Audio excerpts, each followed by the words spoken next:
Welcome back to the channel, guys. Today I have another unboxing video for you guys.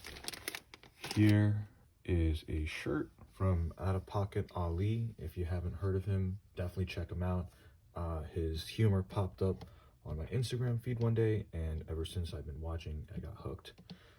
So here you can see, product comes from Brooklyn. I got this in about 5 days from when I ordered, and the bag looks all right.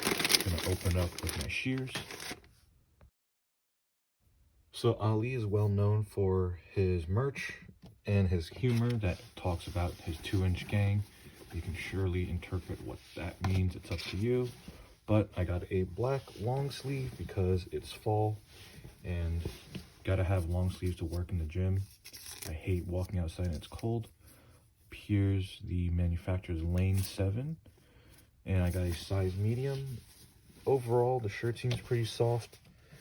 You can see there's the two-tone of the yellow and red, probably because he goes to USC, which is why he chose those colors. And then on the back it says Out of Pocket.